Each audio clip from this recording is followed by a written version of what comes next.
সপ্তাহখানেকের মধ্যেই সরকারের নিয়ন্ত্রণে আসছে দুর্বল 5 ব্যাংক। চ্যানেল 24-কে গভর্নর যোগ্য কর্মীদের চিন্তিত না হওয়ার আহ্বান।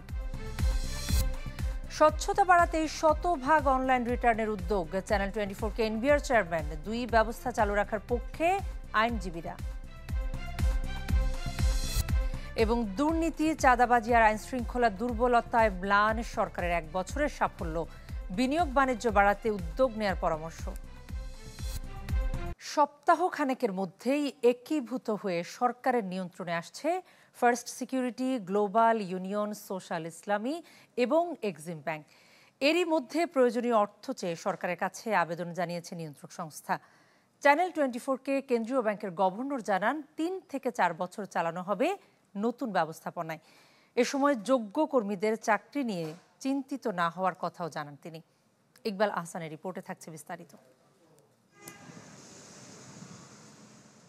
দেশের ব্যাংক খাতের আলোচনা এলেই ভেসে ওঠে অনিয়ম, দুর্নীতি আর অপশাসনের স্পষ্ট এক চিত্র, যার খেসারত দিতে হচ্ছে অর্থনীতিকে, ভুগছেন সাধারণ গ্রাহক। 1 বছর আগে নতুন গভর্নর দায়িত্ব নিয়ে হাত দেন এইসব সংস্কারে, যার মাধ্যমে বেরিয়ে আসতে থাকে ভয়ঙ্কর সব বাস্তবতা। তবে এই সময়ে চিহ্নিত হওয়া 1 ডজন দুর্বল ব্যাংকের মধ্যে সম্পদ মূল্যায়ন পর্যালোচনা শেষ হয় first security, global union, social ইসলামী ও এক্সিম ব্যাংকের, যাদের খেলাপির হার 96 থেকে 48% পর্যন্ত। এইসব একীভূত করে সরকারি ব্যবস্থাপনায় পরিচালনার কথা জানিয়েছিলেন গভর্নর। চ্যানেল 24-এর সাথে সাক্ষাৎকারে তিনি বলেন, সপ্তাহখানেকের মধ্যেই শুরু হবে সেই প্রক্রিয়া। এজন্য প্রয়োজনীয় বরাদ্দ চাওয়া হয়েছে সরকারের কাছে। আগামী সপ্তাহে বা তারপরের সপ্তাহের মধ্যেই আমরা এটা অফিসিয়াল প্রসেসটা শুরু করব। কাগজপত্র রেডি করে ফেলেছি।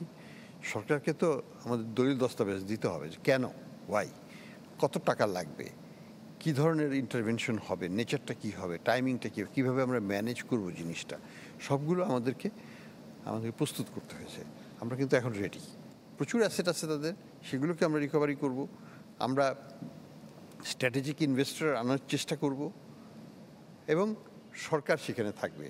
সম্পদমান মূল্যায়ন অনুযায়ী ওই 5 ব্যাংকের গড় খেলাপি ঋণ 77%। বর্তমান কর্মী সংখ্যা 15,000-এর উপরে। আর সারা দেশে মোট 760টি শাখার মাধ্যমে চলছে কার্যক্রম। কিন্তু একীভূত হলে কমাতে হবে শাখার সংখ্যা, ফলে অনিশ্চয়তা বাড়বে কর্মীদের ভবিষ্যৎ ঘিরে। যদিও গভর্নর জানান, এই ক্ষেত্রে সমস্যা হবে না যোগ্যদের বেলায়। যারা সক্ষম, যারা যোগ্য, তারা সবাই থাকবেন এবং হয়তো নতুন করে হায়ারিংটা আপাতত বন্ধ থাকবে। আর দ্বিতীয় যেটা করবো, যে দুটো ব্রাঞ্চ বন্ধ হয়ে গেল, একটা ব্যাংক তো বড়, ব্রাঞ্চটাকে বড় করতে হবে, কারণ 3টার কাস্টমার তো একটাতে আসবে, এখানে কিছু লোক লাগবে। আর বাকিদেরকে আমরা অন্যান্য ব্রাঞ্চ করব যেসব অঞ্চলে এদের ব্রাঞ্চ নাই। দুর্বল ওই 5 ব্যাংক ছাড়াও সব মিলিয়ে অন্তত 20টি ব্যাংকের বিষয়ে নেওয়া হতে পারে একই রকম সিদ্ধান্ত। এই তালিকায় আছে সরকারি প্রতিষ্ঠানও। তাছাড়া এস আলমের মালিকানায় থাকা ইসলামী ব্যাংকের 82% শেয়ার বিক্রির চেষ্টা চলছে বলেও জানান গভর্নর। এবং বায়ার পাওয়া গেলে আমরা ইসলামী ব্যাংকে যে এস আলমের যে শেয়ারগুলো আছে, ওটা কোর্টের মাধ্যমে যদি হয়ে যায়, তাহলে আমরা ওটাকে অফলোড করতে পারবো। ইকবাল আহসান, চ্যানেল 24, ঢাকা। ভোগান্তি কমানো এবং স্বচ্ছতা বাড়াতেই শতভাগ অনলাইনে আয়কর রিটার্ন জমার উদ্যোগ নেওয়া হয়েছে। চ্যানেল 24-কে এই কথাই জানিয়েছেন এনবিআর চেয়ারম্যান আব্দুর রহমান খান। তবে বাংলাদেশে অবস্থানরত বিদেশি করদাতারা চাইলে এই প্রক্রিয়ার বাইরেও রিটার্ন দিতে পারবেন, এমনটাই জানান তিনি। এই সিদ্ধান্তকে সাধারণ করদাতারা ইতিবাচক বললেও 2 পদ্ধতি চালু রাখার পক্ষে আয়কর আইনজীবীরা। মইনুল হাসানের রিপোর্টে থাকছে বিস্তারিত। দেশের মোট জনসংখ্যা প্রায় 18 কোটি হলেও করদাতা শনাক্তকরণ নাম্বার বা টিআইএন আছে মাত্র 1,12 লাখ। কিন্তু তাদের মধ্যে আয় ব্যয়ের হিসেব জমা দেন মাত্র 40 লাখ। নতুন বাস্তবতায় এই সংখ্যা বাড়াতে নানামুখী উদ্যোগ নেয় এনবিআর। তারই ধারাবাহিকতায় সবশেষ অর্থ বছরে আংশিকভাবে অনলাইনে রিটার্ন শুরু করে সংস্থাটি, যাতে সাড়াও মেলে প্রত্যাশিত মাত্রায়। তাই চলতি করবর্ষে 4 শ্রেণী বাদে সব করদাতার জন্য এই প্রক্রিয়া বাধ্যতামূলক করা হয়েছে, যাকে ইতিবাচক হিসেবে দেখছেন সাধারণ করদাতারা। আমরা যদি অনলাইনে দিতে পারি, তাহলে আমাদের এই ডকুমেন্টেশন সাবমিশন যেমন সহজ হয়, আমাদের যাতায়াত ব্যবস্থাটা কম লাগে, আমাদের অপেক্ষাকৃত হয়রানিটাও কম হয় আর কি, যেটা মাঝে মাঝে হয়ে থাকে ট্যাক্স অফিসে। সেকেন্ড ট্যাগ থেকে আসলাম এখানে একটা রিসিটের জন্য, আসলে বললো যে আছে সার নাই, সিগনেচার হয় নাই, পরে আরেকদিন আসেন। এই একটা কমছে, ভোগান্তিগুলোও কম। এখন মানুষ ফেয়ারভাবে এবং যে কোনো জায়গা থেকে ট্যাক্সগুলো পে করতে পারবে। প্রতি বছর রিটার্ন দাখিল করি, বাট এই মাঝে মধ্যে এই সমস্যা ফেস করতে হয় যে আপনার লয়ারে পাওয়া যায় না সময় মতো। তবে সরকারের এমন সিদ্ধান্তে ভিন্নমত আয়কর আইনজীবীদের। ঢাকা ট্যাক্সেস বার অ্যাসোসিয়েশনের এই নেতা বলেন, শতভাগ অনলাইনে বিবরণের জন্য এখনও প্রস্তুত নয় দেশের মানুষ। তার মতে সমান্তরালে চালু রাখা দরকার সনাতনী পদ্ধতি। পরিপূর্ণভাবে একজন করদাতার আয়টা যদি নির্ণয় করা না হয়, পরবর্তীতে জাতীয় রাজস্ব বোর্ড কিন্তু তাকে অনেক হয়রানির মধ্যে পড়তে হবে এবং এক সামান্য ভুলের কারণে একজন করদাতা অনেক বড় ক্ষতির সম্মুখীন হতে পারে। এনবিআর চেয়ারম্যান বলেন, এই পদ্ধতিতে কমবে করদাতাদের ভোগান্তি, নিশ্চিত হবে স্বচ্ছতা ও নিরপেক্ষতা। দেখে দেখে শুধু ডাটাগুলো এন্ট্রি দেওয়া, ভুল হওয়ারও সম্ভাবনা নাই, কারণ ক্যালকুলেশনগুলো সব আমাদের সিস্টেম থেকে হচ্ছে। ফলে ট্যাক্সপেয়ারদের যে ভোগান্তি সেটা অনেক কমে যাবে। বাংলাদেশি করদাতা কিন্তু বিদেশি নাগরিক, ওনাদের হয়তো বায়োমেট্রিক ভেরিফিকেশনের সমস্যা হবে, সেটাও আমরা ইনক্লুড করে আরেকটা কারেকশন আমরা দিব। যারা আইনজীবী আছেন ওনারাও চাইলে ওনাদের ক্লায়েন্টদের পক্ষে অনলাইনে রিটার্ন দিতে পারবেন। উদ্বোধনের মাত্র 3 দিনে অনলাইনে রিটার্ন জমা দিয়েছেন 35,500 করদাতা। মইনুল হাসান, চ্যানেল 24, ঢাকা। দর্শক, এবার অন্তর্বর্তী সরকারের 1 বছর নিয়ে আমাদের বিশেষ আয়োজন।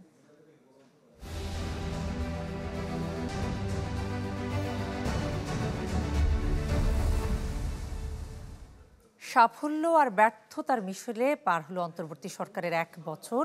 তবে গতি ফেরেনি বিনিয়োগ বাণিজ্যে। স্বৈরাচার বিরোধী আন্দোলনে বৈষম্য আর কর্মসংস্থানের স্লোগান উঠলেও বছর পেরিয়ে গেলেও এই খাতে আসেনি কাঙ্ক্ষিত সাফল্য। বিশ্লেষকরা বলছেন, আইন শৃঙ্খলা পরিস্থিতি, দুর্নীতি আর চাঁদাবাজিতে অনেকটাই ম্লান হয়ে গেছে সরকারের অর্থনৈতিক সাফল্য। রাকিব আল জাবেদের রিপোর্টে থাকছে বিস্তারিত। বৈষম্য, বেকারত্ব, চড়া মূল্যস্ফীতি আর সর্বোপরি অপশাসন দুর্নীতির চূড়ান্ত পরিণতিতে এক ঐতিহাসিক পতন ঘটে আওয়ামী সরকারের। ওই 1.5 দশকে অপ্রয়োজনীয় প্রকল্প, অতিমাত্রায় ঋণ আর অপরিকল্পিত ব্যয়ে ভেঙে পড়ে অর্থনৈতিক কাঠামো। তাই দায়িত্ব নিয়ে তাতে স্থিতিশীলতা ফেরানোই হয়ে ওঠে অন্তর্বর্তী সরকারের অন্যতম লক্ষ্য। এই 1 বছরে তাতে সাফল্য আসে কম বেশি। বিশেষ করে খাদের কিনার থেকে তোলার চেষ্টা করা হয় ব্যাংক ব্যবস্থাকে। উৎপাদন ব্যাহত হলেও আয়ের গতি অব্যাহত ছিল রপ্তানি খাতে। বছর ব্যবধানে যা বাড়ে 8.5%। এছাড়া ইতিহাস ভেঙে প্রথমবারের মতো $30 বিলিয়ন ছাড়ায় প্রবাসী আয়, যদিও অস্বস্তি ছিল বিনিয়োগ আর কর্মসংস্থান ঘিরে। একটা নিরাপদ স্থানে ম্যাক্রোটাকে নিয়ে আসা, সেক্ষেত্রে সাফল্য আছে।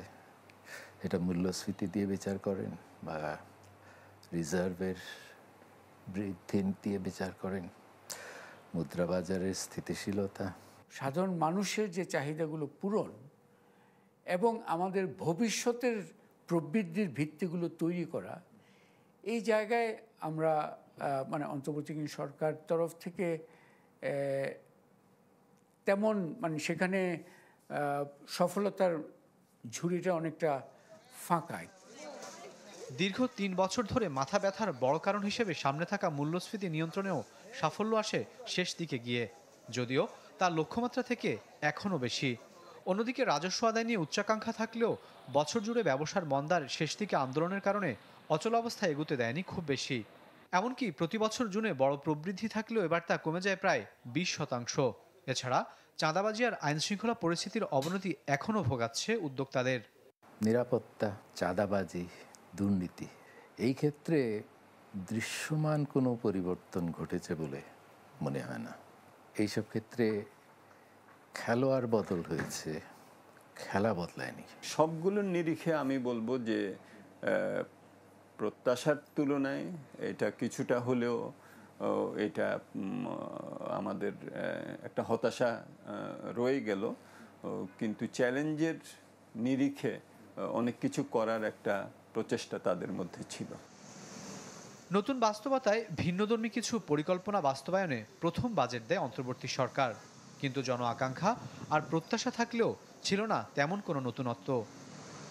বিগত দিনের ভুলনীতি এবং লুটতরাজের ফলে খাদের কিনারে চলে যাওয়া অর্থনীতিকে টেনে তোলার এক পাহাড় সম চ্যালেঞ্জ আসে অন্তর্বর্তী সরকারের সামনে। এক বছরের রিজার্ভ রেমিটেন্স সহ সামষ্টিক অর্থনীতির অনেক খাতে উল্লেখযোগ্য পরিবর্তন এলেও এখনও বড় দুশ্চিন্তার নাম বিনিয়োগ এবং কর্মসংস্থান। বিশ্লেষকরা বলছেন যে প্রত্যাশা পুরোপুরি পূরণ না হলেও এই সঠিক পদক্ষেপগুলোই সামনের দিনে ইতিবাচক পরিবর্তন নিয়ে আসবে। রাকিব আল জাবেদ, চ্যানেল 24, ঢাকা। দর্শক, টানা 5 দিন ধরেই পতন অব্যাহত আছে পুঁজিবাজারে। লেনদেনের গতিও বেশ খানিকটাই কমেছে। এবারে সংক্ষেপে জানিয়ে দিব আজকের পুঁজিবাজারের সবশেষ খবর।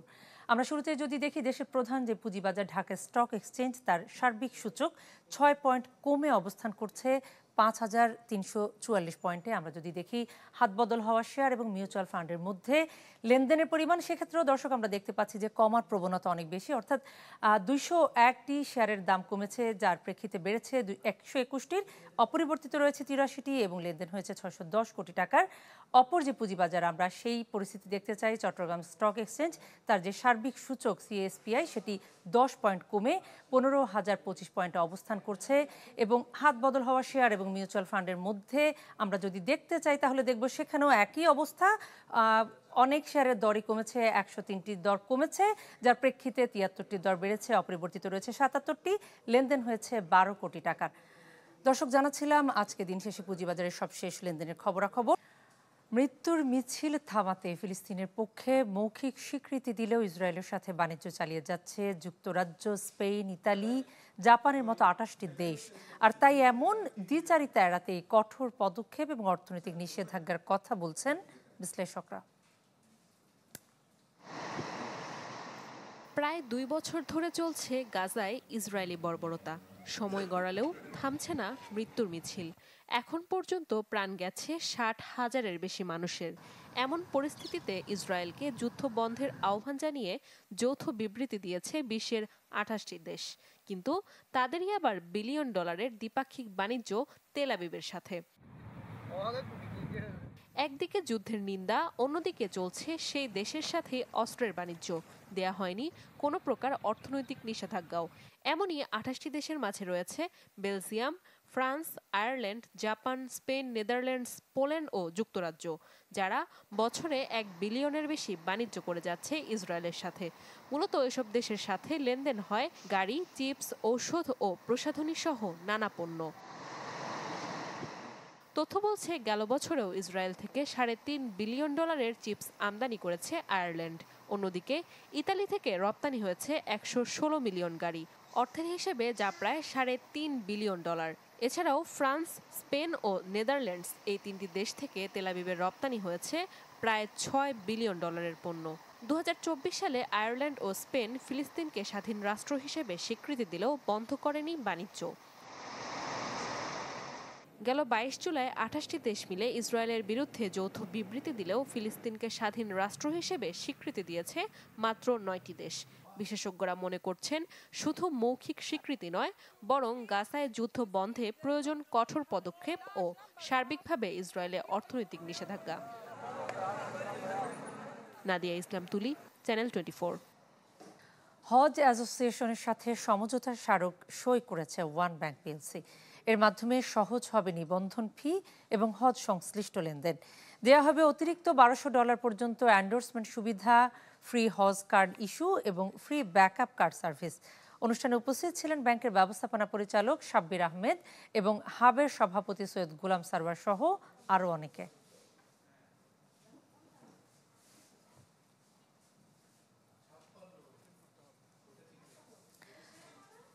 দর্শক, শেষ করছি মার্কেন্টাইল ব্যাংক পিএলসি বিজনেস 24-এর এখনকার আয়োজন। এতক্ষণ সঙ্গে থাকার জন্য আপনাদের সবাইকে ধন্যবাদ।